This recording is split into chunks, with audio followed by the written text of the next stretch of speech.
ఇందాక మా విధంగా మాట్లాడుతూ వాళ్ళ కోర్టు అని చెప్తున్నారు. అయితే 4 కోర్టులు 4 సంవత్సరాలు కోర్టులో ఎక్కువ కాలం పనిచేసింది నమ్మకం. 4 years పనిచేసింది కోర్టులో. ఇప్పటికీ నా కోర్టులో చెప్తే అదే ప్రేమ ఉంటుంది. ఈరోజు ఈ కార్యక్రమానికి అధ్యక్షుడు రాజా రవీంద్ర గారు, పెద్దలు తను మాట్లాడుతూ ఉంటే మనం లేదు కూడా చాలా కష్టం. రవీంద్ర గారు అప్పటి సార్ ప్రయత్నం చేస్తూ ఉంటారు, సార్ చూద్దామని. సార్ కనిపిస్తున్నట్టు కూడా చూసుకుంటాను. అట్లా తన మాటలు అందరూ వింటా ఉన్నాం. ఎందుకంటే 75 సంవత్సరాల అనుభవం, ఎన్నో మాటలు, ఎన్నో కథలు, ఎన్నో గాథలు, అవన్నీ కూడా వాళ్ళు గురించి చెప్పగలుగుతూ ఉంటారు. అన్నిటికంటే ఎక్కువ అమోఘమైన జ్ఞాపక శక్తి. ఇలా రవి చెప్పినట్టుగా మనం పొద్దున జరిగింది ఏదో చెప్తారు మర్చిపోతూ ఉంటాం. కానీ వారు చిన్నప్పటి విషయాలతో అన్నీ కూడా ఇప్పటివరకు అది చెప్పడం చాలా అద్భుతం ఇస్తూ ఉంటారు. అందుకే వాళ్ళు ఈ వయసు కూడా అవగాహన చేయగలుగుతూ ఉంటారు. అది వాళ్ళ గొప్పతనం. సో అలాంటి వారు అందుకని సాటి శ్వాసాన్ని ఇంప్రూవ్ చేశారు. సరే మీరు మీ జీవిత చరిత్ర రాయాలని చెప్పి మీరు ప్రతిసారి చెప్తా ఉంటారు. కొందరు శ్రీకాకుళం రోజు నాకు తెలియదు. ఎందుకంటే కరీంనగర్ జిల్లా నుంచి జీవిత చరిత్ర రాసడం చాలా తక్కువ ఉంది. అట్లా మన సారి కానీ, భాస్కర్ సారి కానీ, మన దేవాలయం కానీ, నాగభూషణ్ గారు కానీ, ఇందాక చెప్పిన మా మనోహర్ సారి గారు, వీళ్ళందరూ కూడా జీవిత చరిత్ర రాస్తూ ఉంటారు. ఎవరి పుస్తకాలు మనం చదువుతూ ఉన్నాం ఒక మనకి మార్గదర్శనం చేయడం కోసం. అలాంటి పుస్తకాలు పక్కన పెడితే మన పుస్తకాలు మనకి ఆదర్శంగా స్ఫూర్తివంతంగా ఉంటాయి. కష్టకాలంలో నుంచి కష్టపడి పైకొచ్చి ఈరోజు స్థాయిలో ఉన్న వ్యక్తుల అనుభవాలు చాలా గొప్ప పాఠాలుగా ఉంటాయి.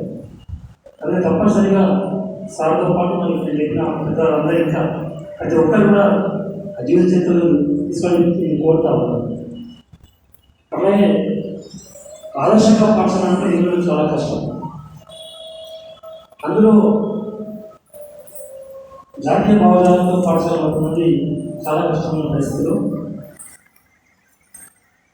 మా ప్రబోధి అందరూ ఎక్కడ రాజీ పడకుండా,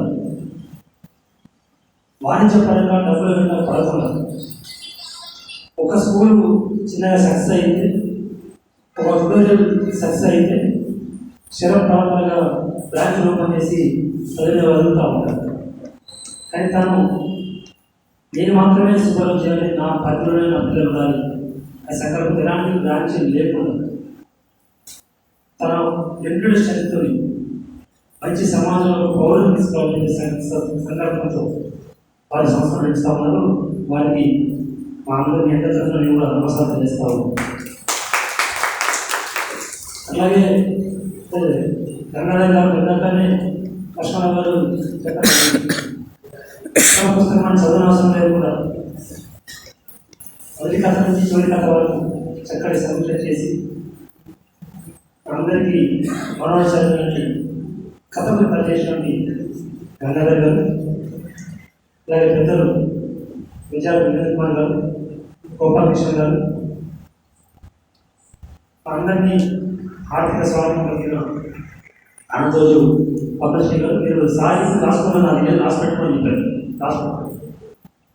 ఆ మధ్య మనం సర్వే చేస్తే తెలంగాణ నెంబర్ 1 పొజిషన్లో ఉంది.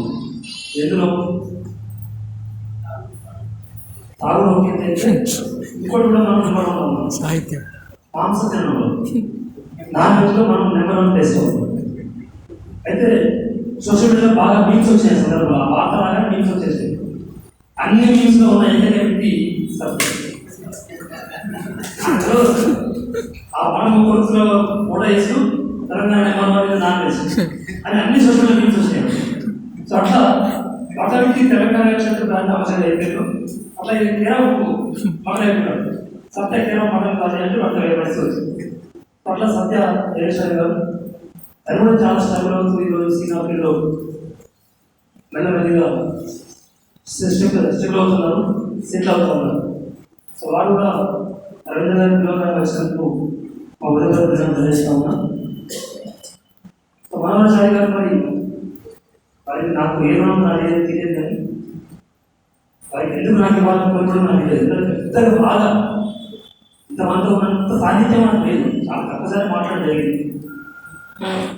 ఆ మాట్లాడాలంటే చాలా సరళంగా సులభంగా మృదుత్వంతో మాట్లాడే పరిస్థితి తప్ప గట్టిగా మాట్లాడే పరిస్థితి ఇప్పుడు చూడలేదు. సడన్గా కూడా ఫోన్ చేసి సార్ మీకు ఇస్తున్న నేను ఫస్ట్ ఆశ్చర్యం లేదు. మీరు నాకు ఉండేది కోట్లలో ఉండేది తెలంగాణలో లేదు సార్ మీకే ఇస్తున్నామని. సో ఇస్తున్నామని తీసుకోవడానికి అసలు మనకి ఆ సంతోషం అనేది అది చెప్పడం జరిగింది. కానీ కథల సంప్రదాయం నాకు రెండోది, ఇదన్నీ వ్యాసాలు కవితలు ఉన్నాయండి.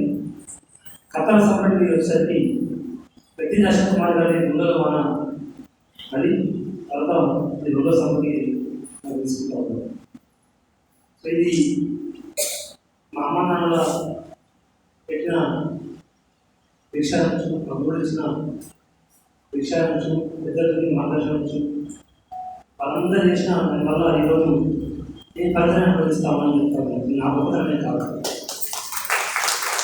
సో అందరూ నా మీద చూపించిన ప్రేమ అభిమానం వల్ల, ఇలాంటి గురువుల వల్ల, ఇలాంటి స్నేహితుల వల్ల చాలా అవకాశాలు నాకు వస్తామని. సో వాళ్ళందరికీ ఏమిచ్చి ఎన్నో తీసుకోవాలి నాకే తెలియదు, కానీ ఎప్పటికీ అంటే ఇంకోటి సార్ చెప్పాలి, అల్లుడికి ఎప్పుడు రుణం ఉండదు, అల్లుడికి బాగా ఉంటారు. ఇది గొప్పది అంతే కదా. మీరు ఇష్టపడిన కూడా తీసుకోకపోయినా అల్లుడికి తీసుకునే ఉంటుంది.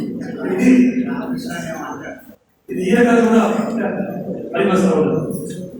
చిన్నప్పటి నుంచి మనం పుట్టినప్పటి నుంచి పెరిగే ఈ వయసులో ఫస్ట్ రాని పాటలు వినిపిస్తూ ఉన్నారు. సెకండ్ ఇమ్మీడియట్గా మన లైఫ్లో ఏమైనా కథ. మన జీవితంలో మనం కొద్దిగా మాటలు వినపడే స్థాయిలో మన కథలు వింటూ ఉంటాం. అన్ని ప్రక్రియలు మనం నేర్చుకున్నప్పటికీ పెద్ద అయిన తర్వాత అన్నీ మర్చిపోయినా కూడా కథలు వినడం కథలు మర్చిపోవు. ప్రతి మనిషిలో కథలు కూడా ఉన్నాయి.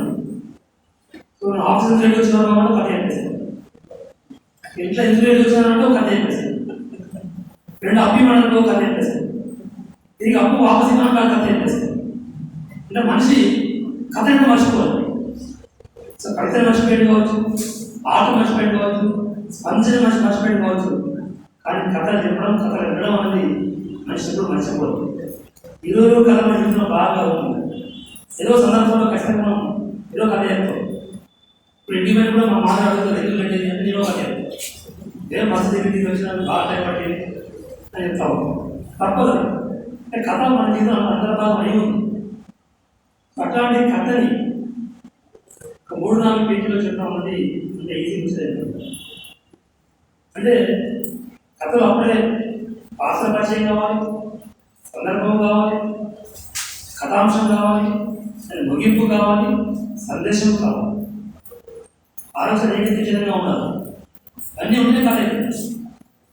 అంతే మీద మామూలుగా 4 పదాలు చెప్తే కథగా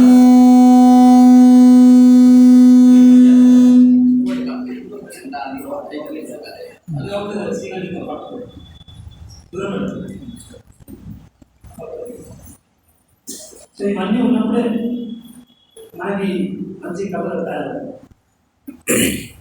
నేను మనోహర్ గారి పుస్తకానికి ముందే చాలా కథలు నేను ప్రయత్నించడం జరిగింది.